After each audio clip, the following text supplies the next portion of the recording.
Ashfield Fiber Optic Broadband Information Meeting. My name is David Culp. I'm the chair of the Technology Committee, and I'm also the delegate for Wired West, and I'll tell you more about what all of that means in a minute.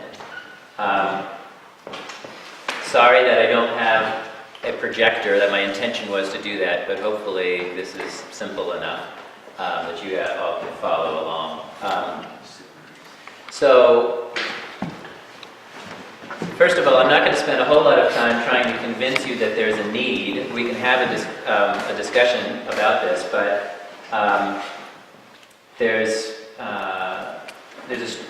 a strong interest among many residents in town for true broadband connectivity. A majority of those of us who live in town, like myself, live outside of the village center, so we don't have DSL, and instead we have either satellite or cellular internet. And even those folks who have DSL are in a situation where DSL is being phased out by Verizon across the country.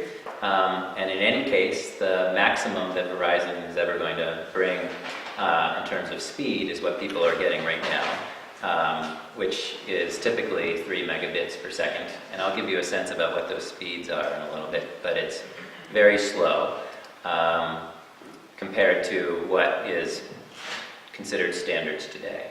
So there's a tremendous need, and and our solutions right now really are inadequate. And so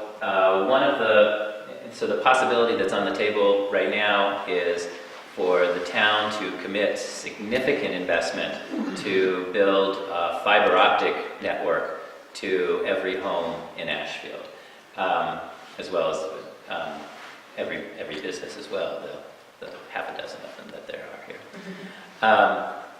So I'm going to walk through discussions here, give you a little bit of context about what Wired West is, what the MBI is, what the plan is that we're talking about in terms of building this fiber to the home network, what kind of services would be offered and how much they cost, how much this would cost the town if we decided to commit to this, how we would finance it. And actually this is going to go fairly quickly, so I hope to do this within, say, 20 minutes. And then the idea would be that we could just have a discussion, because my suspicion is that folks who are here are more likely have specific questions that they'd like to answer instead of just listen to me give a spiel for an hour or so. Okay.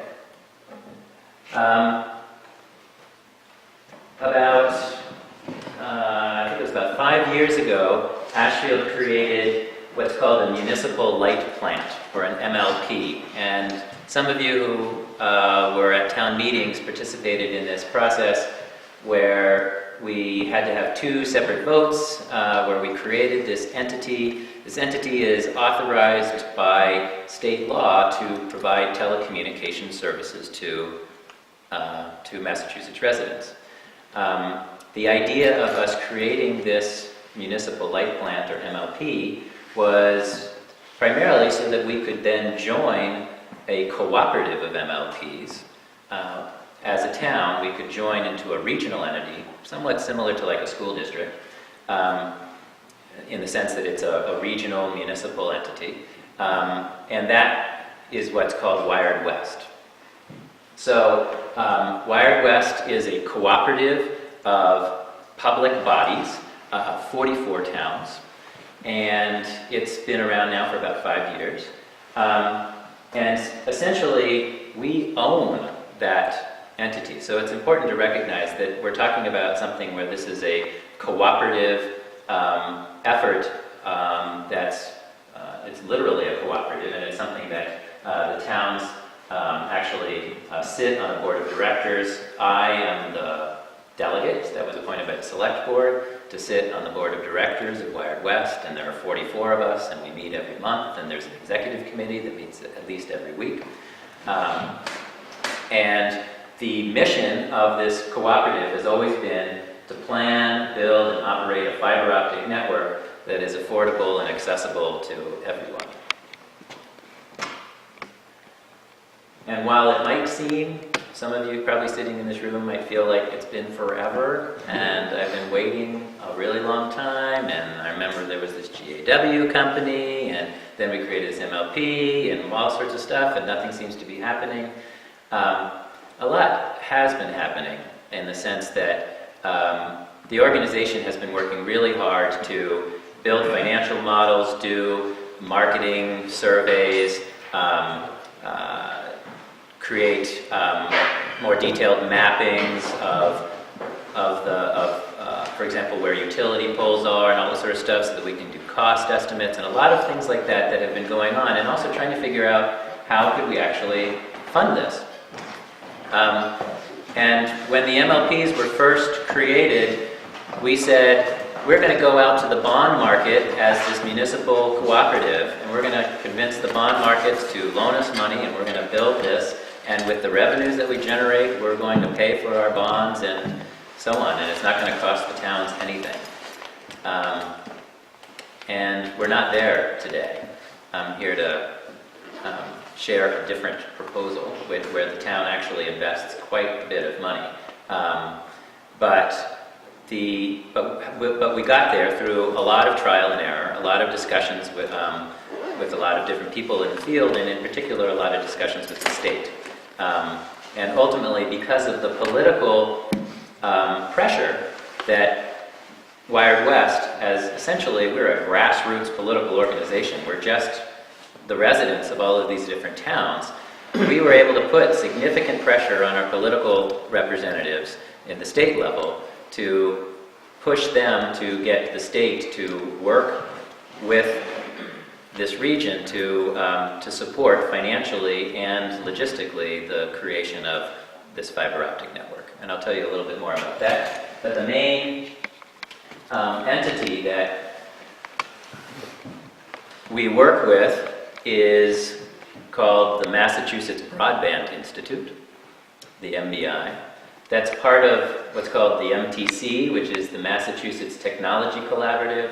The MTC is a pseudo-public entity that's funded by us, the taxpayers, to do various activities that they consider to be spurring economic development and growth. So they also invest in things like biotech and things like that.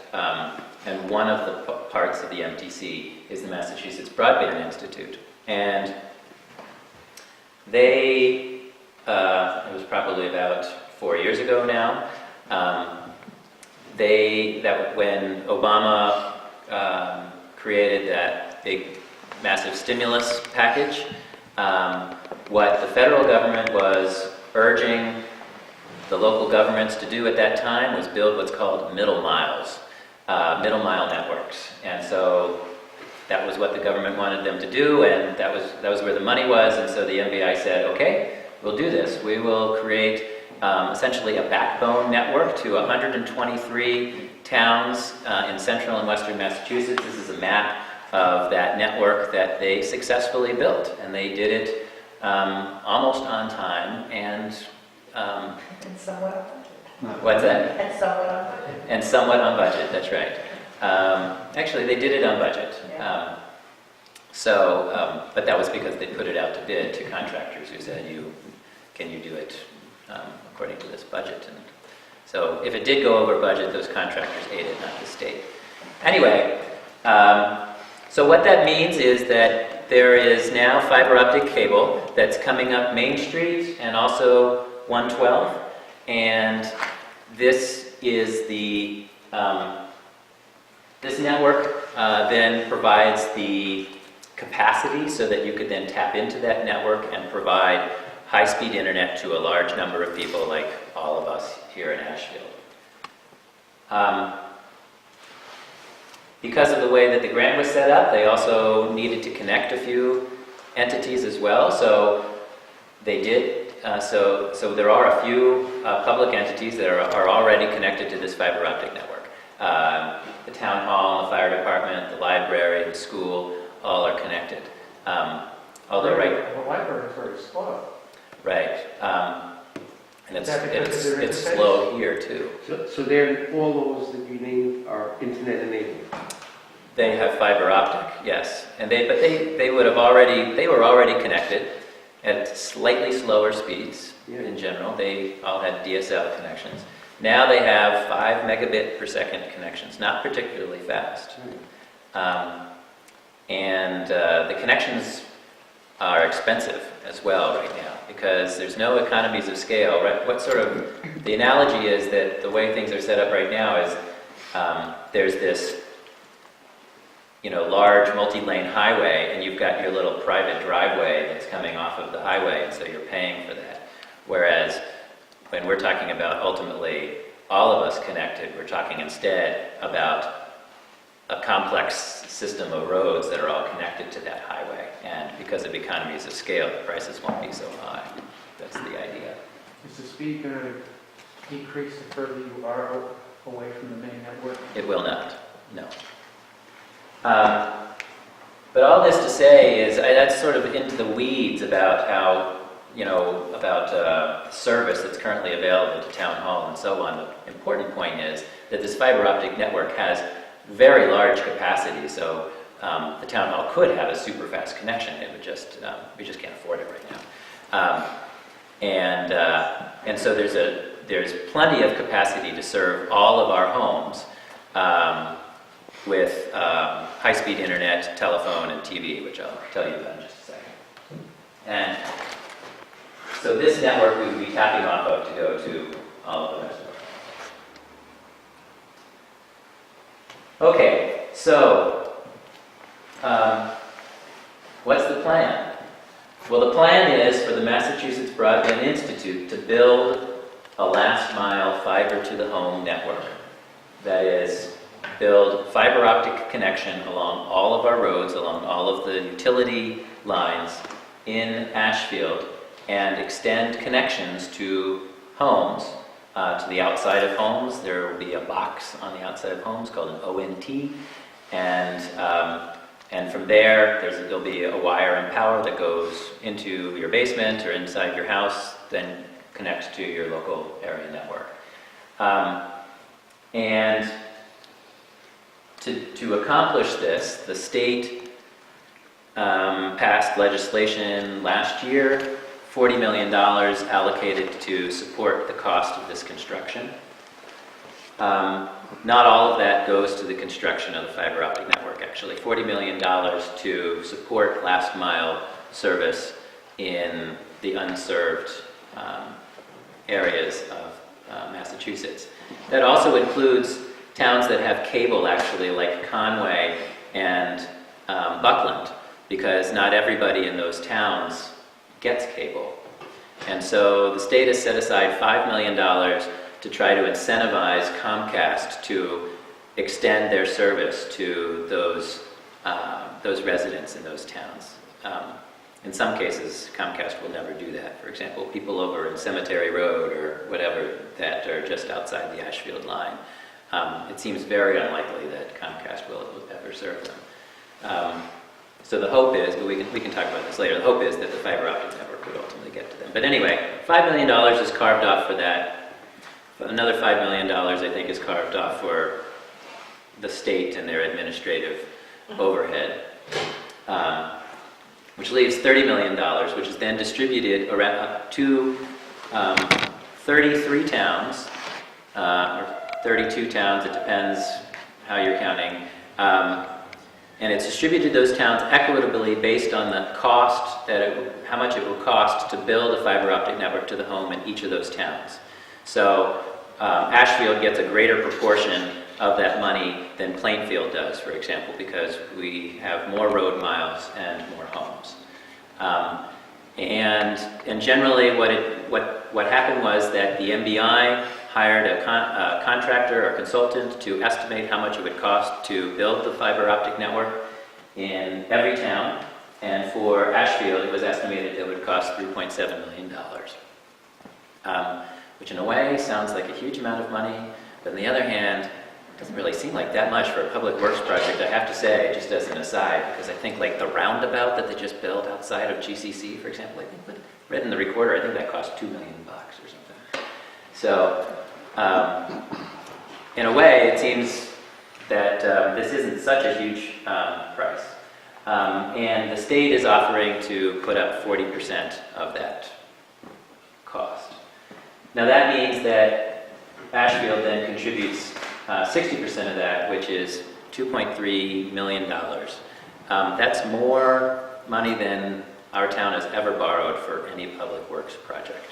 So this is a big deal, and it's something that we all need to really be behind, because in order to actually do it, there are 3 things that need to happen. And let me skip the first one because I'm just talking about that $2.3 million. The second and third one are related to that borrowing, and that is that we in a town meeting would need to pass borrowing authorization with a 2/3 majority vote at either an annual town meeting or a special town meeting. And 2/3 of the town or 2/3 of some group? 2/3 of the voters who are present at the meeting. So that's a good reason to bring all of your friends who you think are in favor of this project. And that needs to be done by July 1st of 2016 in order to qualify for the money that the state is offering us. That's their carrot there, is you need to act by this date and we'll chip in 40%. But we'd like to actually do that earlier, hopefully this year, because once a critical number of towns have authorized money, then the state will commit to start doing the detailed engineering and start actually building the network, knowing that other towns might come along later. So the select board has been in agreement with the technology committee and the finance committee that we don't want to do this during annual town meeting because we don't feel like there's quite enough information about some of the details about some of the legal arrangements and so on of this. And furthermore, it's such a significant issue that it seemed appropriate to have a special town meeting where we could just focus on that, because our annual town meetings are already incredibly long to begin with. So adding this would just extend the annual town meeting even further. So the thought is that there would be a special town meeting either this summer or early fall to vote on this. And concurrent with that borrowing authorization, almost certainly we would want to do what's called a debt exclusion, which would raise our borrowing limit just for this particular project. And once that was paid off, that borrowing limit would go back down again. And that requires a ballot vote, a secret ballot vote, 50%. Usually, those things happen concurrently during annual town meeting. You come downstairs and you vote. At a special town meeting, the vote can be at a different time. It just has to be within 90 days of the special town meeting.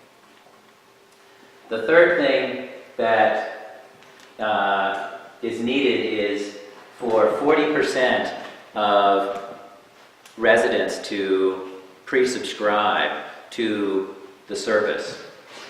Now, this 40% of households or residents? Good question. It's actually 40% of premises so 40% of the locations that could take service, 40% of the places where you would drop a cable. But colloquially, I just say 40% of households, because for the vast majority of Ashfield, we've got single-family homes with a single drop. But if it was a duplex, then that's 2 different units that would both get service, and so we're talking about 40% of that. Ashfield House, we're talking each one of those units counts separately. If I run a separate business, is it advantageous to sign up a business separately? Good question. Separate location. If you thought you would take service at a separate location, It's a different building. then I would say go ahead and do it. If you probably wouldn't, because you're right next to each other and you would share your internet wirelessly or something like that, then I would just sign up for one.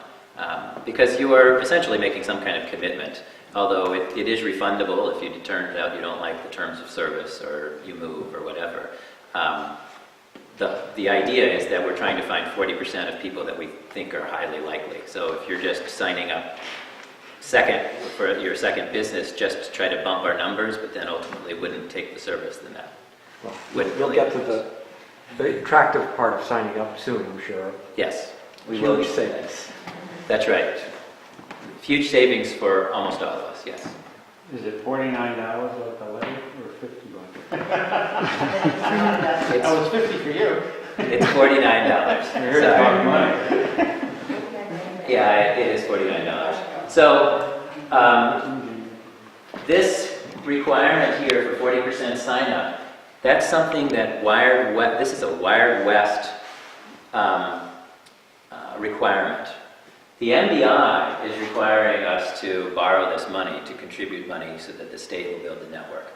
The idea, though, is that Wired West, as the regional agent of all of our towns, will actually be owning, operating, and running the network.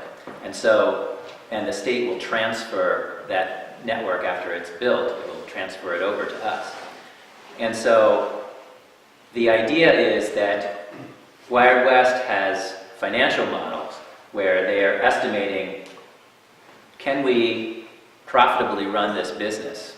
And if so, what sort of level of subscribers do we need in order to make this work? Is Wired West going to be a private entity once this comes out? No.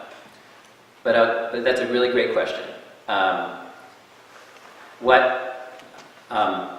West will never be a private entity. It's a public municipal cooperative.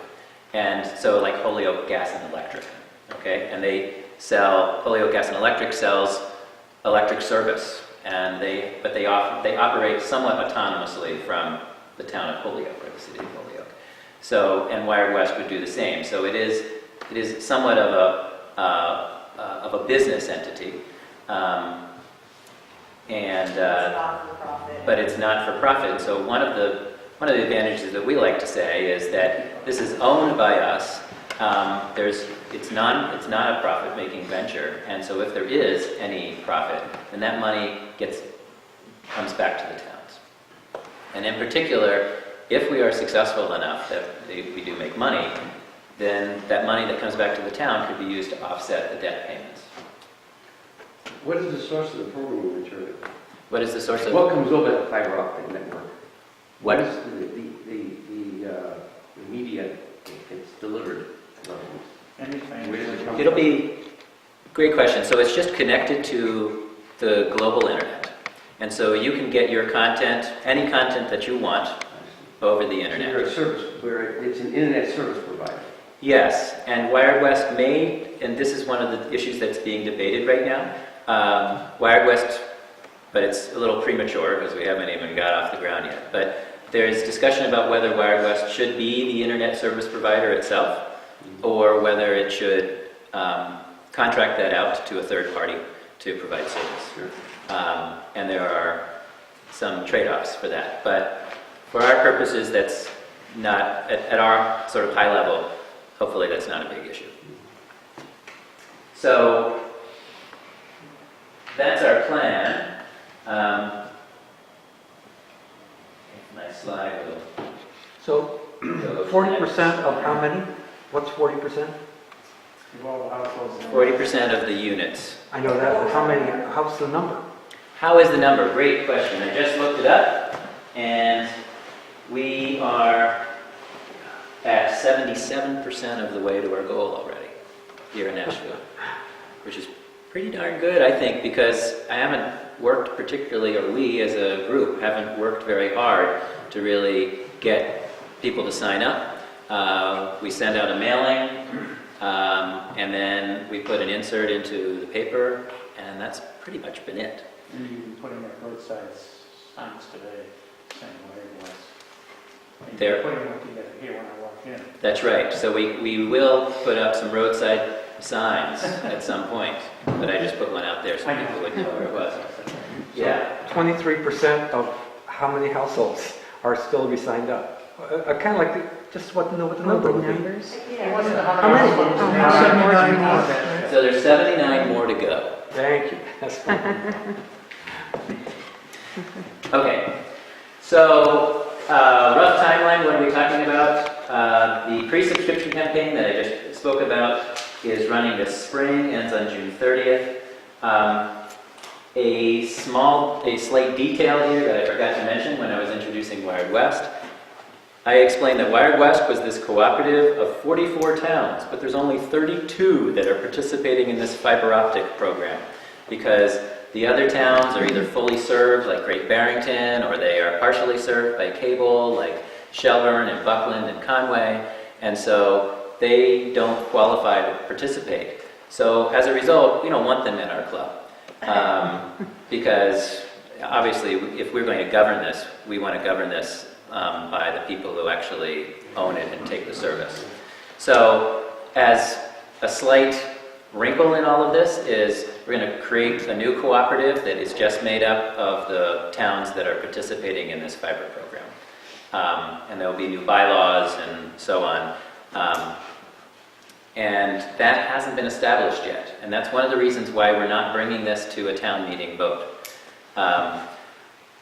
From a personal perspective, I just think, well, it doesn't really matter. This all makes sense, let's just move forward. But if I were sitting on the finance committee, for example, and I wanted to think, am I responsibly advising the town about how to use their money, then I want to make sure I understand a lot of the details about the governance structure and the ownership of this network that haven't been fully fleshed out. And so that's being worked out. It should have been worked out by now, but it hasn't been. And we could do some finger pointing or whatever, but the reality is that it hasn't happened, and it's going to be happening this spring. We're going to be putting together new bylaws and we're also going to get more details from the MBI about their program, but we don't have it yet. But the timing of municipal bonds can be critical. Rates are relatively low. And once the Fed raises rates, the rate on the municipal bonds going to go up significantly. It sounds like a missed opportunity to have to do with conflict. Unless you want to pay 100 basis points of Right. You've got a really good point because our modeling he said that the timing, this could be a missed opportunity in terms of the financing costs because bond rates are at historic lows, right? We're estimating that they're about 4% right now, that we could get a 4% rate.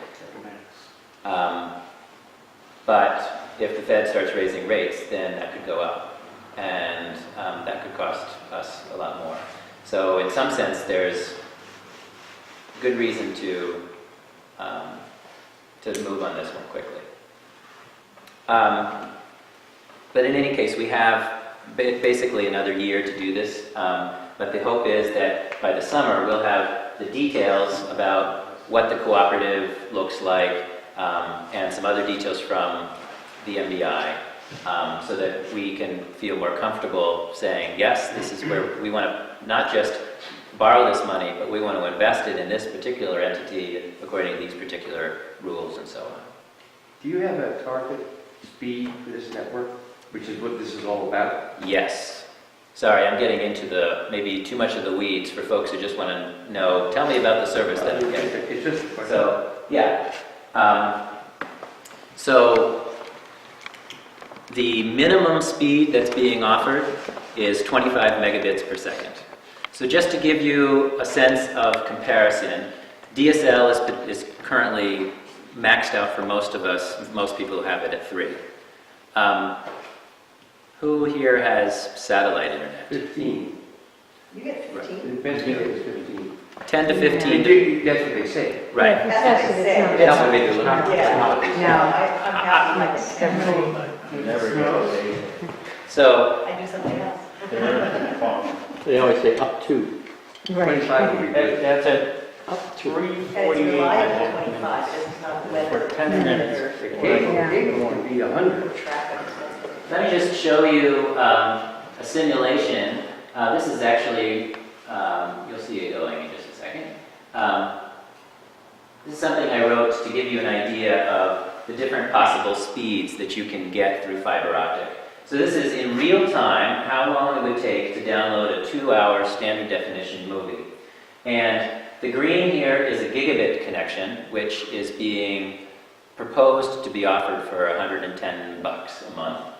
100 megabit per second at $80 a month.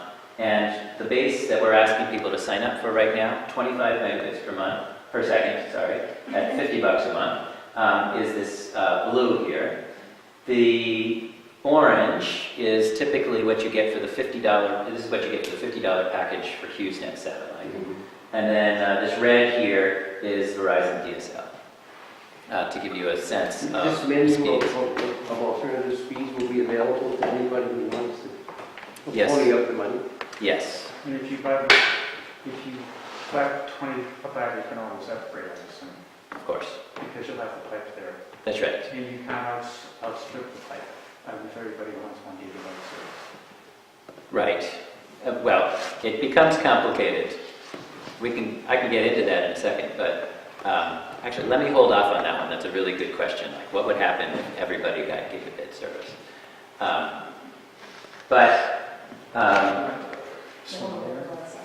Anyway, so hopefully you all can get a general sense of the significant speed. But what's not shown here is that folks who have satellite or cellular, you download one of these movies, even at this slow speed, and you're significantly eating into your data cap on a monthly basis, and you get FAPT, is what they're often called, the Fair Access Policy, and so on. And so the important thing is that we're talking about a fiber optic system here that has essentially unlimited, virtually unlimited data. It's comparable to what you have with Verizon or Comcast or whatever.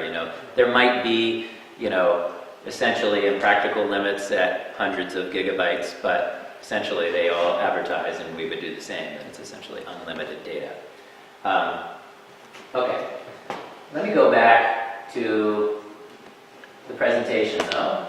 And I just wanted to jump back to the previous timeline to give you a sense of what we're talking about here. So sometime in the summer or fall, we would do some borrowing authorization, but in addition, a grant would be submitted to the MBI. So the MBI is offering this money, but they're requiring every entity, either every town or any group of towns, in order to get that. Not only do they have to borrow that money, but they have to submit a proposal, basically, to the state saying, we've got the money, we want to use that to build the fiber optic network that you have in mind, and here's how we plan to do it, because the state feels that it's their responsibility to make sure that if they build this fiber optic network, that it's successful. And so what that means is that Wired West will be submitting a proposal on our behalf, which includes a business plan that talks about how their proposal to have the $50 a month for your 25 megabit per second service, etc., will all be manageable and financially sustainable and so on. So that's what's happening. So by the fall, there'll be a critical mass of towns who have authorized borrowing, participated in the grant submission through Wired West, and MBI will begin the detailed engineering, and then they'll probably begin the actual construction next year. How many communities out of the total of 44 have to sign up if only one community actually meets the goal? Is that too much for that one community? Yeah, it would be too much for one town. So the minimum threshold for how many towns?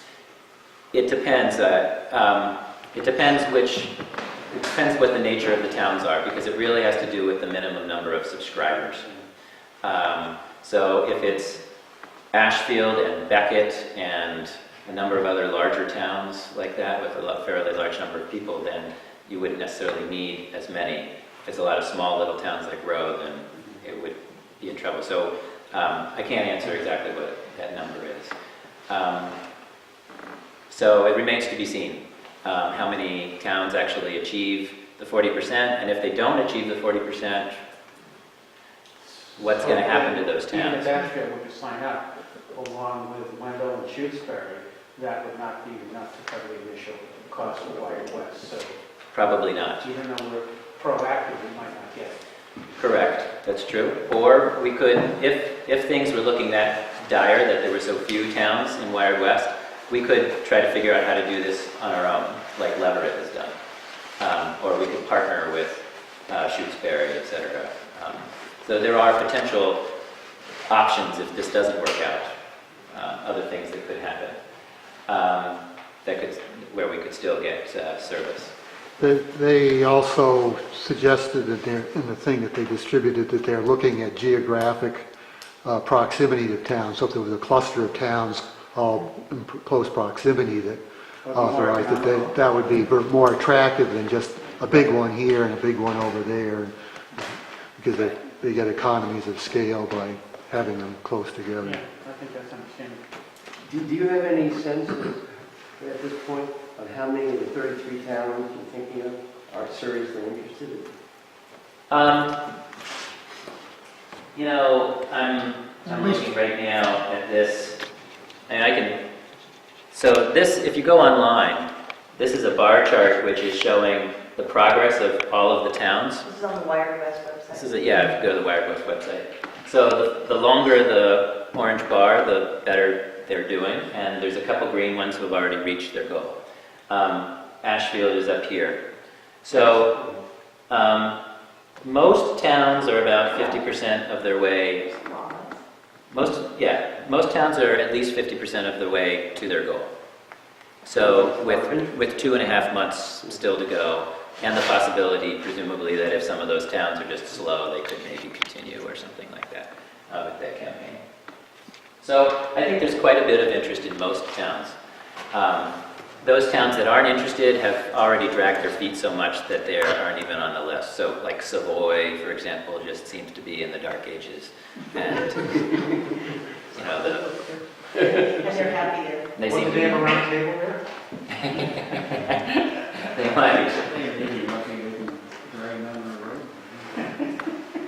Okay, so what are we talking about in terms of services? $49 for a 25 megabit per second connection, plus higher tiered offerings later that I described. I showed you the demo. Wired West is also offering a full service telephone replacement for $25, which would be similar to what Verizon offers called Freedom Essentials, which is your caller ID and your long distance and so on, basically sort of a full featured telephone. I'm paying almost $40 a week service from Verizon with taxes. So I'm going to show you the prices in comparison in just a second. So, because for most of us, it will save us a tremendous amount of money. So, Wired West is also, yeah, Kathy. You can get to this now or later, but I'm just curious how you came up with these numbers for the services, especially since you guys want to be nonprofit. Right. How were you able to estimate how much These services. Yes. Yeah, so Jim Draw of Cummington is the main guy who does the financial modeling, and he has modeled this based on us offering service. For example, buying the bulk bandwidth to provide when you're running these sorts of businesses. He's got lots of little details about, how much do you do for over-subscription, for example. In other words, the way that internet service works for everybody in the world, if you buy a 25 megabit per second connection, and there are 10 people who have 25 megabit per second connection, the service provider doesn't buy 250 megabit per second connection. They buy something much less, and it's called oversubscription, because they know that our usage on the internet is bursty. And so, it's just like you don't build a highway with the idea that it can hold every car simultaneously.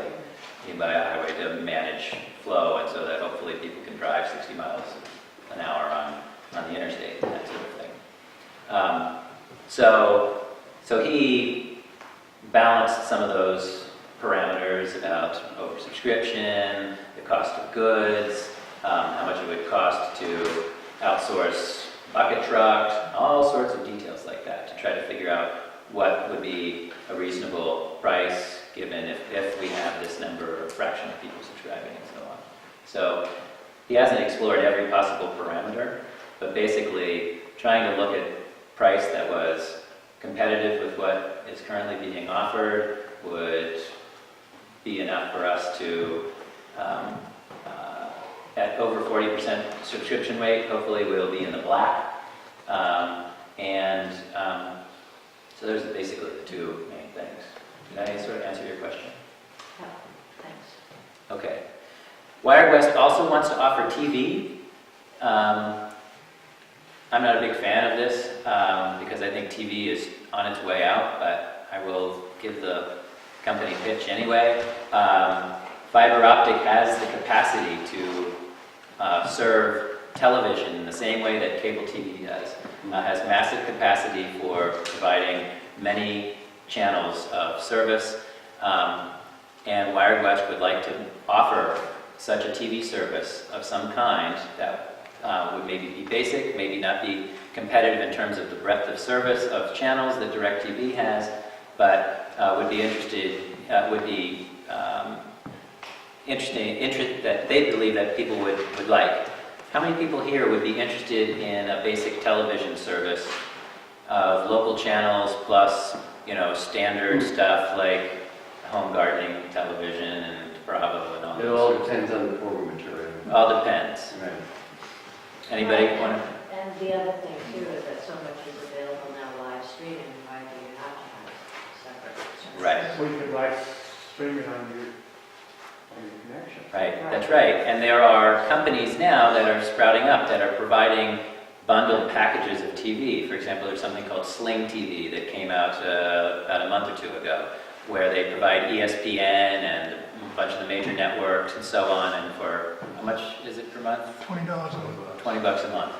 So, and you could just get that, what they call over the top, which is just on your existing internet service. But some folks in Wired West feel strongly that there's a demand for this because we did surveys and a lot of people checked. I'm interested in That's TV. because they don't know. So, Well, but- so they got no other way of doing it. But but- you wouldn't lose Correct. money if you're not calculating it. I don't know if you budget, if you're offering it, then that's just what it's. it actually costs a lot Does? to start up TV because you have to get something called a head end, which is a large amount of hardware that sits in a central office, which then pipes the TV stations to everybody. And the margins are really low on TV because it's incredible. It's not possible to compete with DirecTV because they have millions of subscribers. So there are no advantages over cable TV versus streaming. Streaming is far superior. Well, yeah, I don't know. Ultimately, I shouldn't be so negative. The point is that TV is in a huge, tumultuous time right now where things are changing dramatically. And in 3 years, when we might get service, things are likely to be completely different. So it remains to be seen. There's a concept of convergence out there. And convergence is deliver the information at the most economical and quickest rate. Yeah. And Right, but it may also be that I shouldn't be so positive about streaming because if streaming becomes the standard and every station that you want to watch is a la carte and you have to pay separately for each of those, people are going to end up paying more than what they were paying for satellite TV, for example, or cable TV. So, They get what they want. and then there might be room for a TV provider to, again, come back and bundle things together and offer you both packages that are comparable to what cable offers today. So, who knows what's going to happen? I thought I was going to talk for 20 minutes. I'm almost done, to be honest. Sorry, questions? Somebody have a on question? the TV issue, I got out of it and went back to here and done it. Yeah, I did too. And because they were paying $60 a month for 250 channels and you watch 10. Right. I Why totally are agree. you doing that? Right. So for people like me and you and me who want a few channels over the air plus 1 or 2 streaming alternatives, like maybe subscribe to Netflix or something like that is probably great. Okay, so what are the costs? Just to give you, this is too small for you guys to read because I don't have a projector. But let me just highlight the far end here, which is that if you purchased through Wired West the basic internet and phone,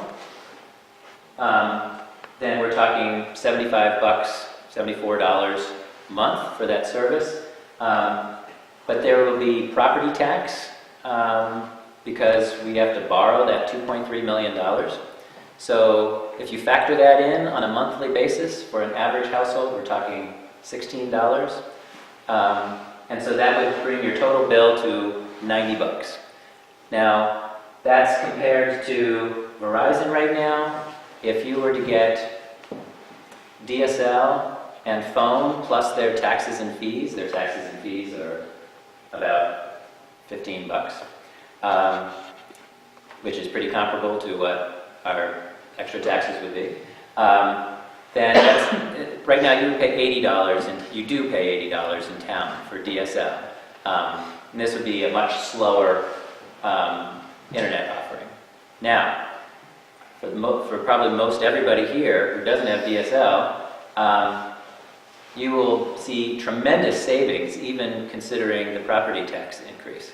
Because if you get just the basic satellite system, for example, plus Verizon phone, which is what I have a basic Verizon phone, $75 a month, plus the internet cost through HughesNet, and that's, say, $70 a month. It varies. A lot of us spend more than that on a monthly basis because we want a higher data cap. This is just a 10 gigabit data cap. The average user in the United States uses 52 gigabits per month of data. So, but just a 10 gigabit cap, we're talking about spending $145 minimally right now for satellite and phone. Cellular is even worse. It's even more expensive. So we're talking about savings that are at least $50 a month per household. So it's really quite better service. for far superior service than what we're getting for satellite, because satellite has data caps and it has something called latency, which means that you can't effectively do voice over IP, you can't do video or audio conferencing, you can't do gaming, you can't do, what's that? FaceTime? It's hard to do things like FaceTime and that sort of thing. Sometimes it can work now with the latest generation satellite, but it's kind of spotty. And generally, the whole system is really sluggish, even though it's fast. You click on something and you wait. So fiber is obviously offering a far superior service. Cellular or internet too, for all of us that don't have a cellular signal. Right. That might be something you would plan on. How many people, I didn't know about that. Sorry, so you're saying... Being able to have a cellular signal in your house. Great. Over there. Exactly. So if we were to talk about additional money savings, probably everybody here, does anybody not have a cell phone here? So everybody is paying, in addition to this, for a cell phone, but you could drop your landline and get a microcell in your house and connect it to your fiber optic connection. You spend $30 a month for that microcell, and you would then have a cellular signal in your home, even if you didn't have cellular signal from a nearby tower.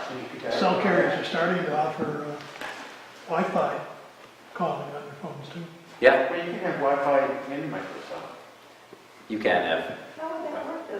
Because when you're out and about, don't you need to be on the Sprint network or the AT&T network? Yeah, so you buy from AT&T a microcell that sits in your home and provides just basically a small antenna that broadcasts the cellular protocol to your phone. But for the fee, let you install that on your computer, which is broadcast. It only works in your home. In your It home. only works in your home. Yeah. Right, once you drove away, you would... Right, 'cause Yeah. What's you that? have to pay AT&T for the Right, but what you wouldn't have to do is pay Verizon Oh, okay. for a phone, or you wouldn't have to pay Wired West for a voice over IP phone. I see, okay. And VoIP is needed for conference. It'd be much better, wouldn't it? So it could be even cheaper if you were if you were tech savvy and interested in saving money. Once you had a fiber optic connection to your home, then you could get rid of your landline entirely. Yeah. Is there any taxes and fees on your service?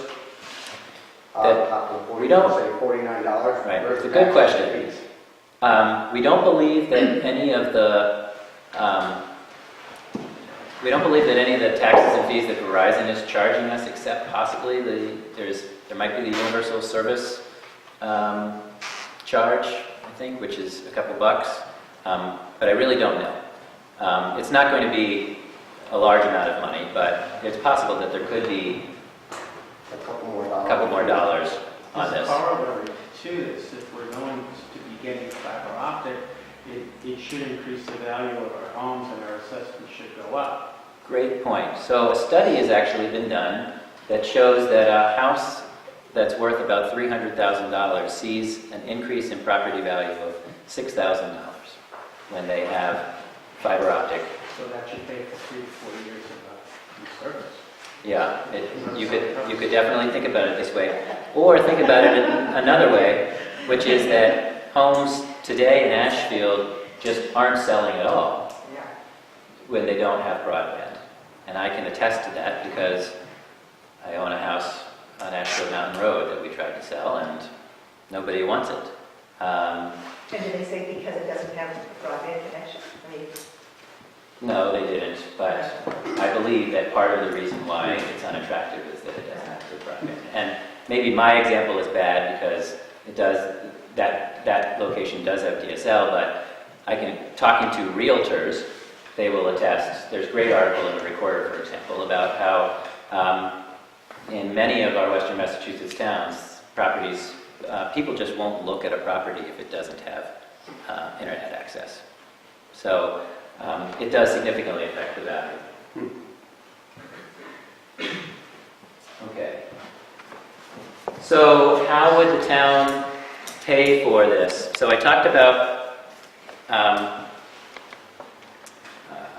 how much it would be. $2.3 million would be something that we would have to authorize borrowing.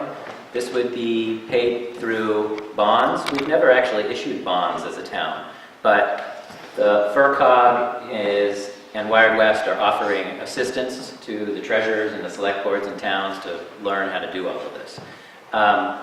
And this would be an addition to our annual property tax. So would this be a general obligation bond? Or Yes, it would. It would be. So the return is guaranteed if the town were to take it out to people that are buying a municipal bond.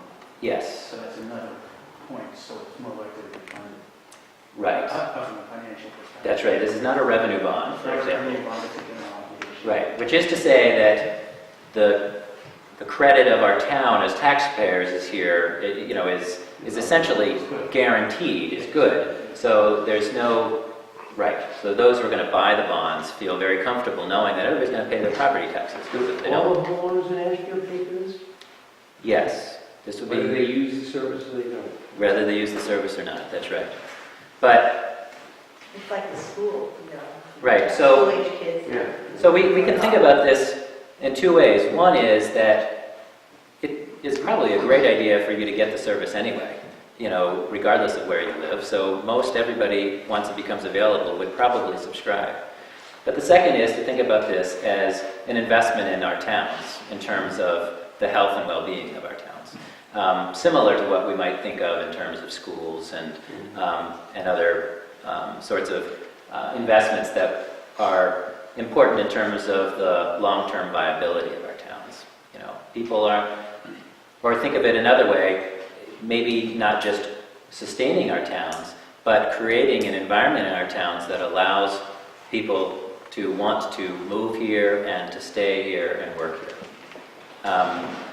If we have fiber optic, then people like myself and many others can have cottage industry businesses in our homes and be competitive with folks who are in New York City who have fiber optic connections. Or Hong Kong.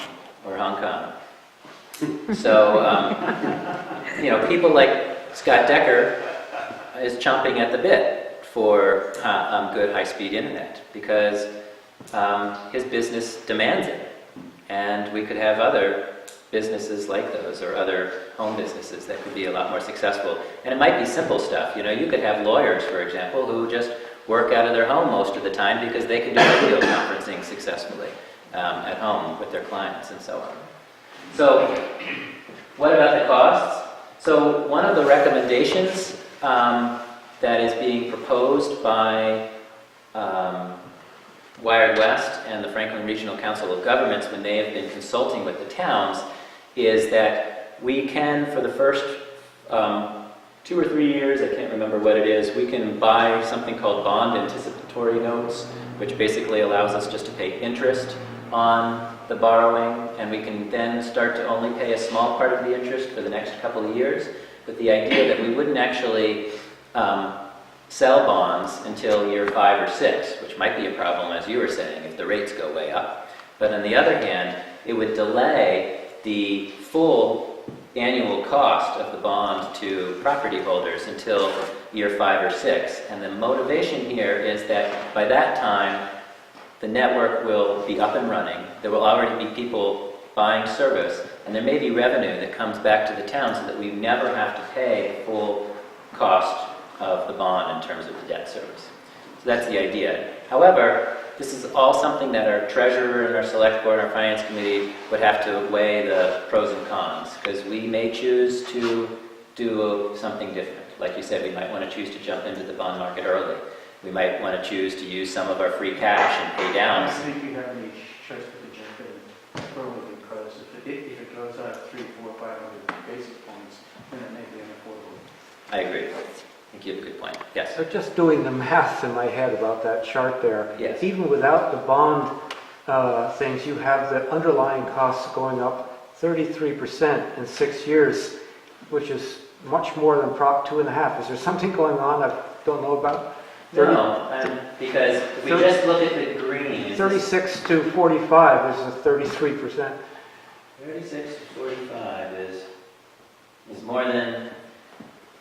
I got this from a spreadsheet that was from... Yeah, it's less than 30. It is. I'm sorry, my math is wrong. I believe that this is correct, because he provided...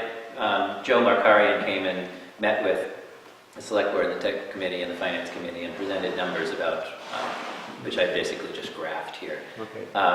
So I think that this is correct. Basically, the green and the red would be just our normal tax. Is the year 6, the bond payment, is that representative of future bond payments after that? Exactly. So this amount here would then be the same from year 6 through year 20. Whereas the green and the red would probably continue to go up. This orange would then stay the same for the remaining years. Investors will buy the bond because it's the income will be tax-free. Say that again. On municipal general obligation bonds, the rate that an investor gets is tax-free from the state and at the federal level. Right. So that's right. So it's a good investment It for is. somebody that wants to buy it. That's correct. So we should all buy our own bonds. No, you could buy, We could. no, you could buy the share, it'll probably be in $1,000 an allowance. All right. That was all I was going to present, and we've already been taking questions and so on. So, questions, anyone? Or let's continue to talk here. How much can be knocked off the whole deal if 90% of the town signs up? I mean, is it significant that our obligation would go down? It's a hard question to answer, because if we are working with Wired West and 90% of our town signs up, but 40% of all the other towns sign up, then things wouldn't necessarily come back to Ashfield proportionately.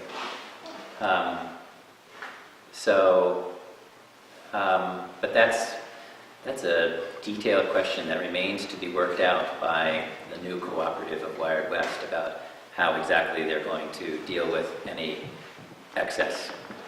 But it might be that, and these are, the downside of working in a regional entity is that the really strong towns could be keeping the weak towns afloat or something like that. On the other hand, maybe that's a good thing of a regional situation, because it means that we make sure that everybody, gets service. But you're right, it's a complicated thing. I can't. But there'll be no agreement ahead of time based on the percent service of each town. There's going to be no contractual agreement if your town is participating at 90% and the other towns meet the minimum requirement to go on 50%. It's possible to have a sharing agreement that defines where the revenue goes. And what you're saying is that agreement's not even being contemplated now. Contemplated now. Correct. So it needs to be contemplated so the towns understand that before you go ahead. Point taken. I'm not sure that everybody will agree to work that out. But it should at least be discussed. I think it should be discussed, because I also feel that there are other places where, if we are so fortunate to have a surplus, we could do other things, such as lower rates, for example, make it affordable to people who can't afford it. So those are complicated decisions, and How can we pass that question on? well, I can take your comment here. I just think it should be discussed with our board before we go forward, because if Ashfield has 90% participation and its revenues are higher, it should be Ashfield's decision. If they want to subsidize the rest of the network, they don't necessarily have to. Yeah. They have an agreement. So I think that's a really interesting point. What has surfaced so far is that for most decisions that would be made by this regional entity, it would be proportional to how much money we put into it. But what hasn't been discussed is the idea that decisions would be made proportional to how many subscribers we have or how much money we're bringing in the future. But that's a way to get greater involvement of the towns that may not want to participate at a higher level because their share on that stake will be higher. So that's a marketing perspective that needs to be put out there, and it needs to be looked at, and it needs discussion with people at Wired West. If you participate more and your revenues are higher, you will have greater control over what happens within the network. I think that's a great point. That's not being discussed. It is not right now. It's one way to get to your goal. Yep. Well, I'm not sure how many people would be motivated by that particular point. No, But I mean, it makes good economic sense. it makes good economic sense, but it's a sophisticated argument, and it supposes that we would be less well-served or something in a situation where we all had equal say or something, and I'm not sure that's the case. But your point is well taken. I think it's a great one. I like it, and I think it's something, because what was assumed is that you recalculate, it's like having shares in a company. You would calculate the proportion of votes that you would have, and one could imagine that could be based on revenue. It's like the delegates, to the national convention. Yep.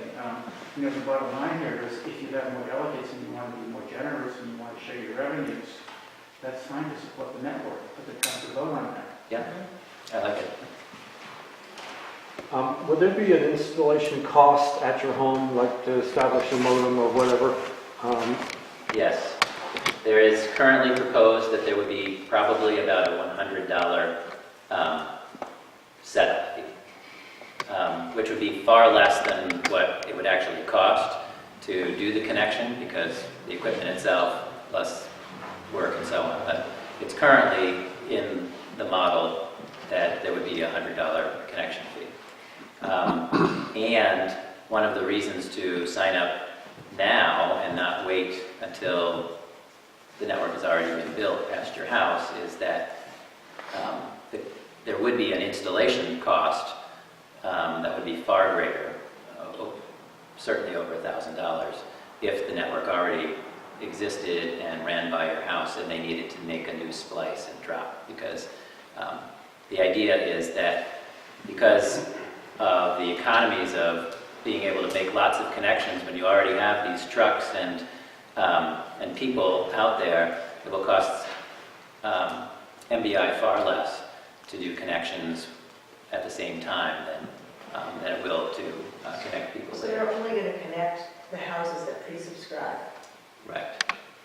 And the rate to connect will be much higher if you don't. Right. That doesn't mean that you have to pre-subscribe by June 30th. Oh, Just means we need to get to 40% by June 30th. If you subscribe and you have a line and you decide not to use it, is there a maintenance fee for that line?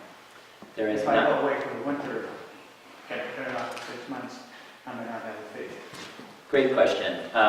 There are other towns besides Ashfield has a sizable seasonal population, but nothing like some of the other towns in the Berkshires and such, where this question comes up a lot. Will there be a seasonal plan?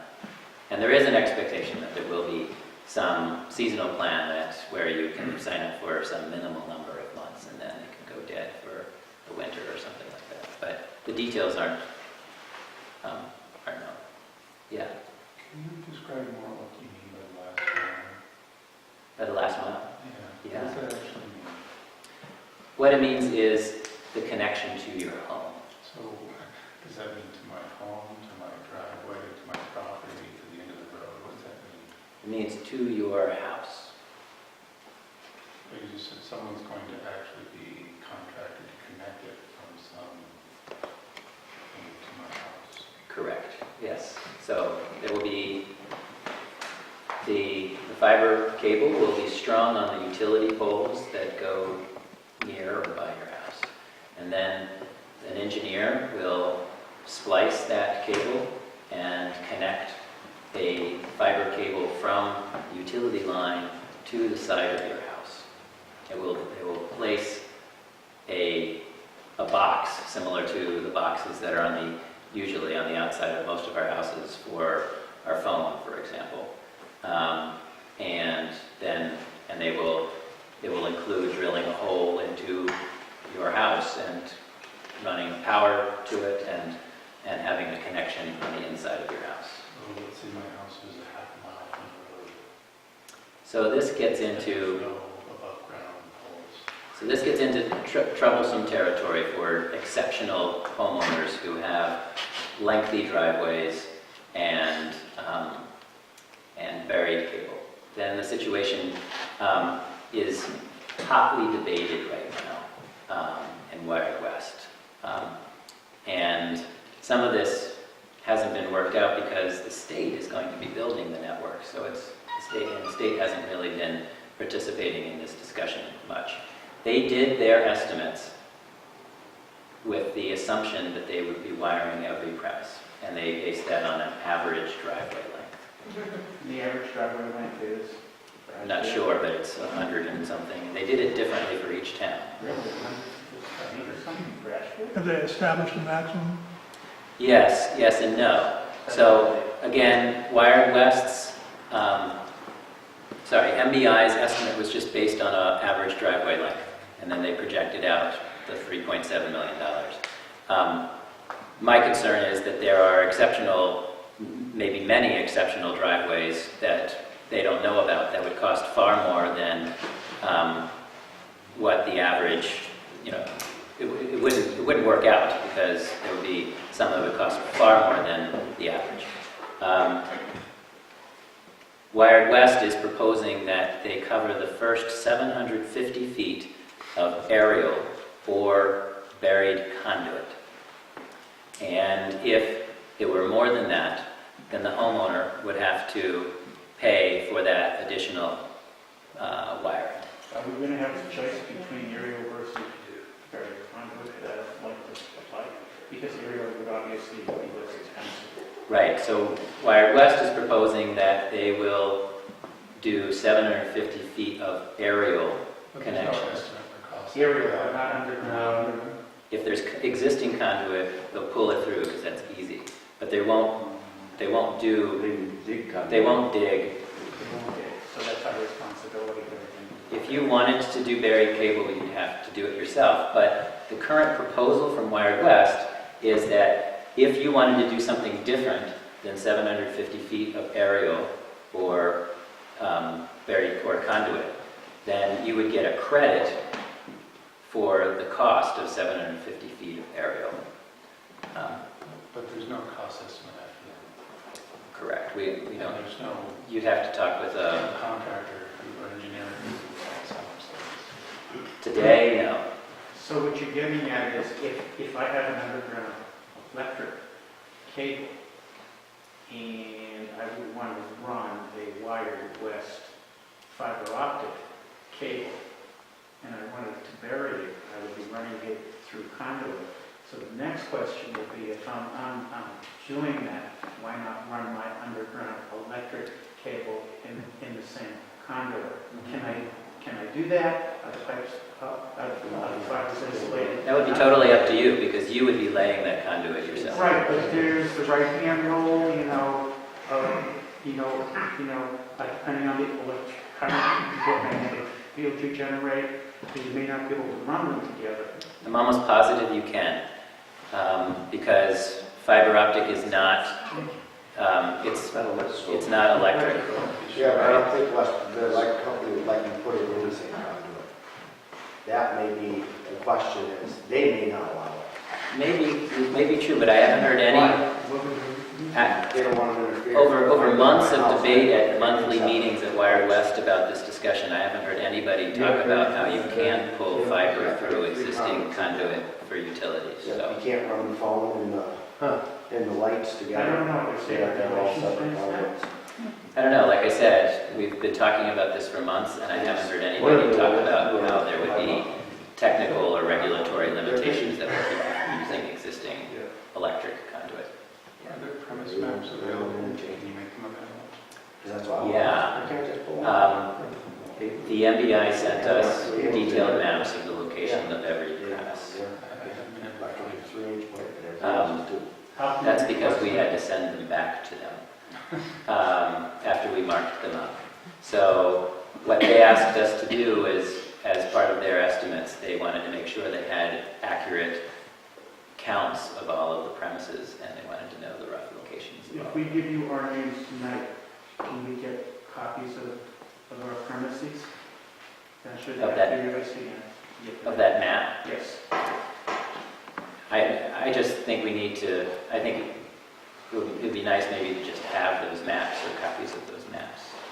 And just share them publicly. Yeah. Yeah, I mean, they were sitting around town for a while as various people like Dell and others were looking at them and saying, oh, that building isn't there, it's over here. And so there's lots of X's on this thing and so on, and we did our best to count things up and then send it back to them so that they could use it and So put it in they're their going database. they're going to reissue it with the corrections? They didn't say that they would or wouldn't, but if you're interested, I can try to follow up. Yeah, we should Makes put a our difference. maps here. Every time the Okay. town is open, we should have a look at it. Okay. That's what I have no objection to it, it's just they sent us one nice, set of maps that we had to mark up and send back. We have a lot of walks. Would you make an estimate of when this service could be brought to our house? 3 years. 3 years. And what's your percentage likelihood of that? 50%. Quite. But we're at 78% now. Good point. Wait, is your question, how sure is he of the date, or how sure is he of it happening at all? Well, that question doesn't, if it doesn't happen at all, this whole conversation is academic. Yeah, I think 3 years is the best case in my opinion, because I don't expect, because basically MBI pushed the whole schedule back about a year, which I think was unfortunate, but that's what they're doing. And the reason they did that is because they wanted to provide a more flexible and competitive way for towns to get the state money. Particularly there are towns that aren't in Wired West, for example, or there are towns that don't want to participate in Wired West. And so they decided they would create a grant program instead. Instead of just having a one size, here's how things are going to be. But as a result, they need to now give towns plenty of time to choose what they want to do. And so they decided to push that up till 2016, which means I think they won't start building until 2016. That means that probably the first people won't get lit up for 2 years at best. And then if you're that's if you're lucky to be one of the first towns. So I think it'll be several years out. 2016 is the year where a decision will be made, yea or nay. It'll actually be deciding earlier than that. It actually even gets more complicated. The MBI has allocated a certain amount of money, and then they have set aside, I don't remember the numbers, I think it's $18 million of the $40 million is for all towns, regardless of whether you want to participate and build a fiber optic network or not. There's another $22 million that is set aside for only the towns that want to do a regional fiber optic network, because they want to incentivize people to do the right, good thing, which is build this fiber optic network, in their opinion. I also agree. So there's some incentive there, but it may be the case that not all of these 32 towns ultimately agree. And that means that Ashfield will get a larger share of that $22 million if we join and pass the authorization, etc. So we might end up getting more than 40% from the state when all is said and done, because some towns don't go along. And furthermore, once the state has some certain minimal number of towns that they haven't decided, then they are going to start designing and building. But it's not worked out yet. This building supposedly has high-speed internet. Yeah. My little speed checker here says it's well under 5 megabits. Megabits per second, yeah. So is this an example, or are we going to do a lot better than that in our homes? We will do a lot better. It depends on how much you want to pay for the connectivity. You can get 1 gigabyte. It also depends how many people are running the speed test at the same time in this room. Not 1 Well, okay, I don't think we all If were. all of us want 1 gigabyte service, Yeah. all using it at the same time on a Sunday morning after church at 1 o'clock in the afternoon, is that going to affect our connectivity? Yes, it will. So this is standard practice with retail. So there might be problems, for example, at prime time, when everybody's trying to stream Netflix. This is something that all the internet service providers try to deal with. So they try to set their capacity so that people are not severely limited or not noticeably affected, and yet they don't. And yet the service provider doesn't buy too much But capacity. if we're a high-end user, would it have watered down? Not exactly. Not exactly. No, not intentionally, the way you're drawing I that. hope you are. How many servers can serve up 1 gigabit? Those years are. How many servers can serve up 1 gigabit? It's sensitive, how many mice. Yeah, that's one. The truth is that the way it really works is that the service provider buys usually a gigabit at a time of total capacity. I mean, So, we run into, you get onto a website or a server all the time, and they're only going to give you 1 megabit, right, no matter what your speed is. right. And you've got the issue that you've got servers out there that are providing you data, and they're only connected maybe to a gigabit connection themselves, which is then being divided among lots of different users and so on. So it's a complicated thing, yeah. Is any of the state money available to towns that, like Leverett, that do it themselves? Yes. So they will be getting that fraction of the money, they will be getting some of that money from the state. Do even you though know how much Leverett, for example, is getting? I don't, but it's comparable to what Ashfield is getting. What's the advantage of the town doing it by itself? They already are. They've got it already. It works. That's the advantage, it's happening, it's done. It's already happened for them. So for those of you who aren't aware, Leverett, 2 years ago, I think, they passed a tax increase, and they decided just to build their fiber optic network themselves. So Ashfield could conceivably opt out of the NBL and those. Opt out of Wired West. Opt out of Wired West. Opt of Wired West. Yes. And if they did that, would the cost be much higher to construct the network? The cost of constructing the network is not expected to be higher, but it's possible that the cost of service could be higher. Why wouldn't the construction be higher? You're not going to get that economy of 32 towns? Because the economy of scale is what the state is realizing economy of scale by building in all of these 32 towns, or whatever number of towns it is, whether those towns are Wired West towns or not Wired West towns. So the cost of construction is not expected to be higher, because furthermore, the $3.7 million that the state has estimated is connecting every town as though they were an independent town. We can imagine that there could be economies of scale because neighboring towns could share some of the connections, but the way that MBI estimated it, it included two redundant connections to the backbone to the internet to neighboring towns. So running fiber to the center of Plainfield, for example, and running fiber to the center of Conway. And we wouldn't have to do that. So maybe the answer is it would be a little bit more, it would be more expensive if we did it on our own, but on the other hand, the $3.7 million is based on that high number. And the hope and the possibility is that the construction cost could be less if a lot of... And the town will be able to control the rate. Right. So we could, that's right. Yes, go ahead. No, finish. So there are other options here.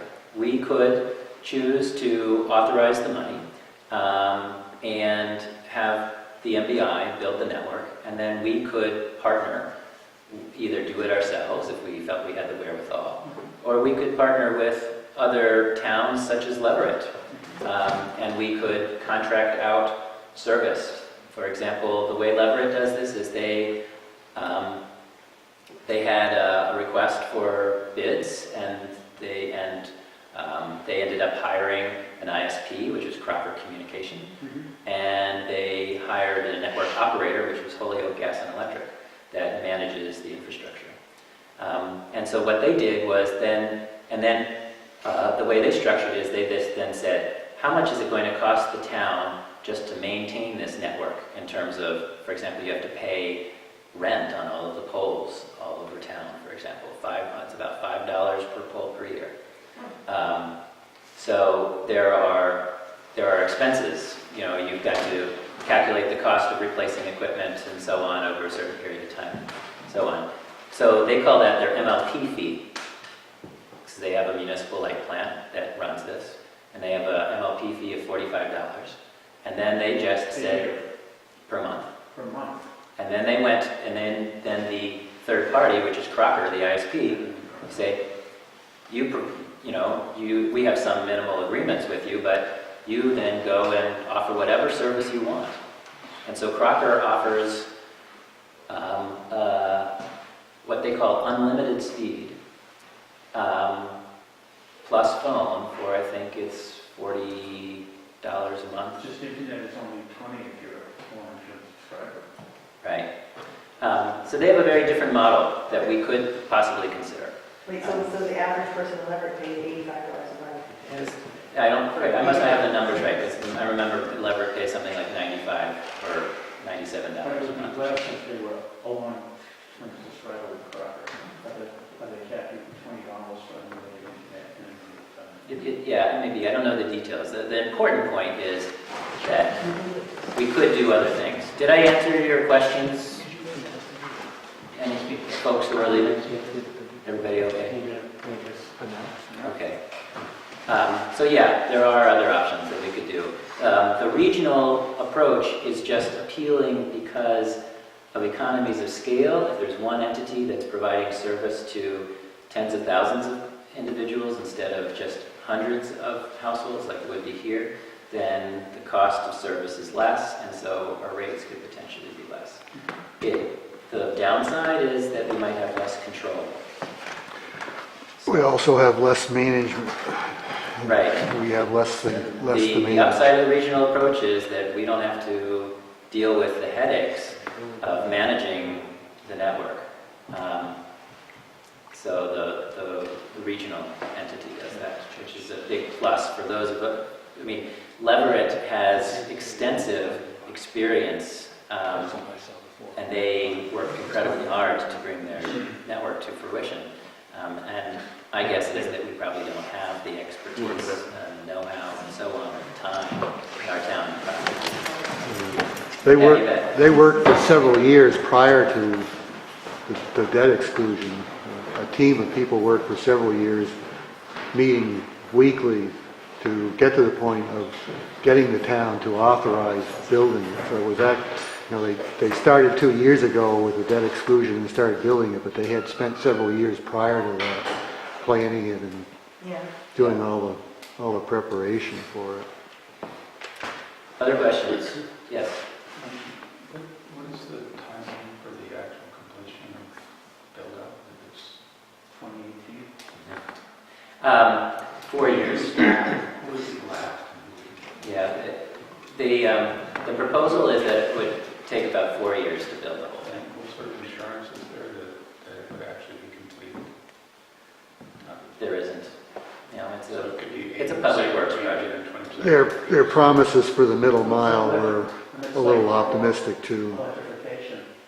Right. So that time is electricity. Yeah, but the law is much different in the 1960s and 50s. So, the MBI was, I think, about a year late completing the middle mile, which So maybe looking at 2019. really I'm just isn't. wondering if bonds and money and administrations change Well- or run out. Well, there's no doubt that they're going to pay more if they don't, you're going to be paying significantly more on general obligation bonds and wait. And there's no, and that's a no-brainer. So their estimates are based on a 4% rate.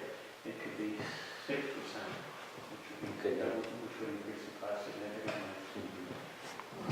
Yeah.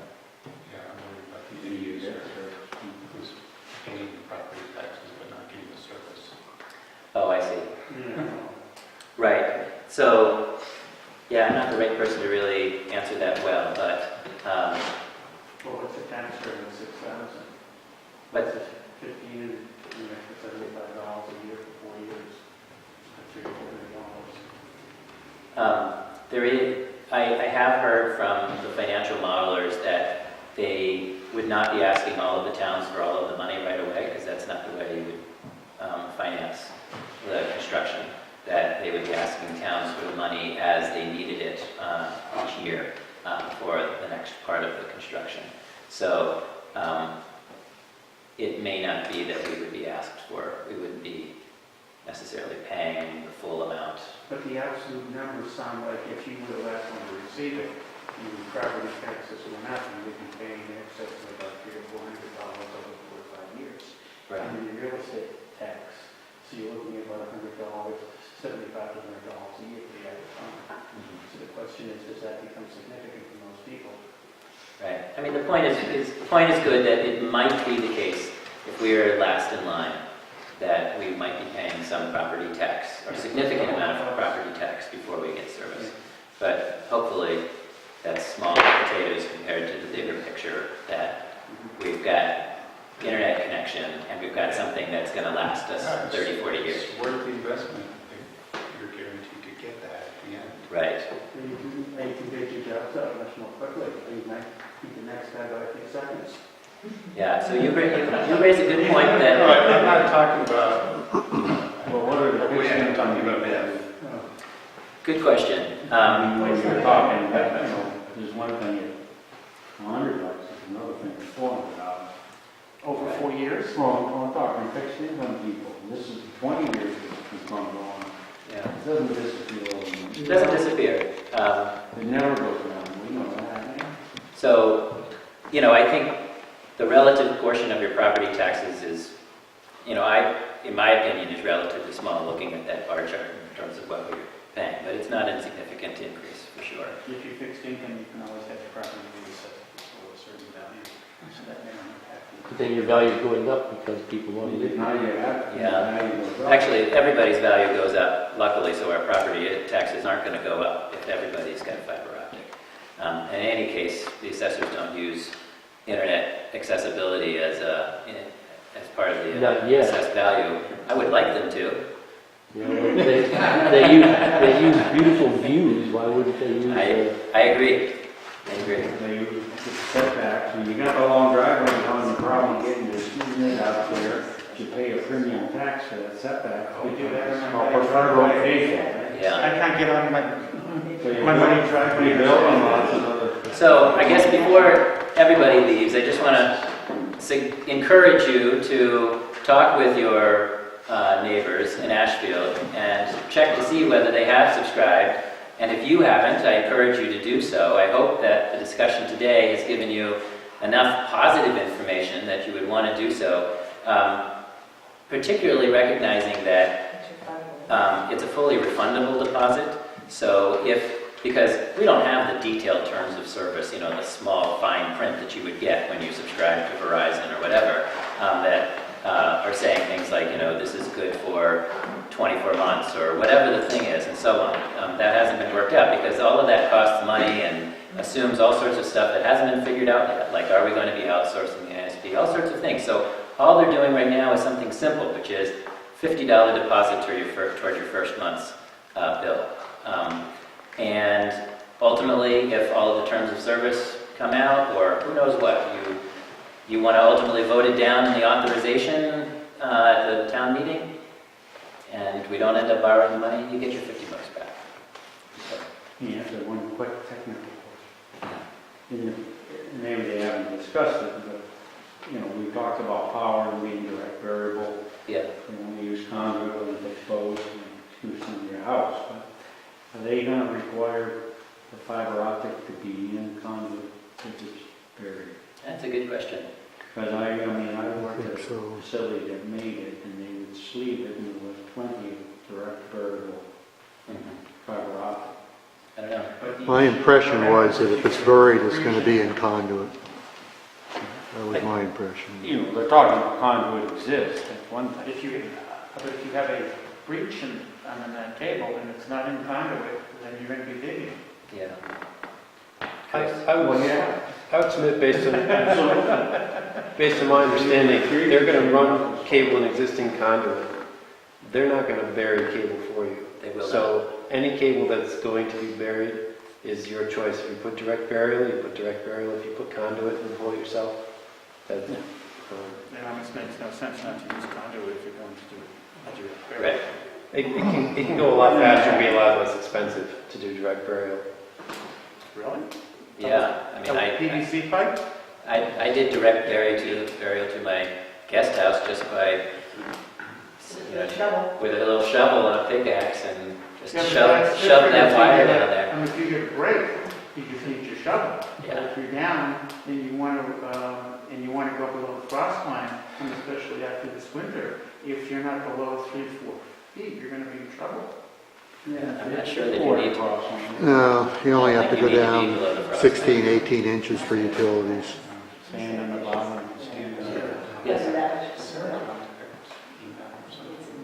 Sure. I can dig my own. My email address, Are you the person to contact?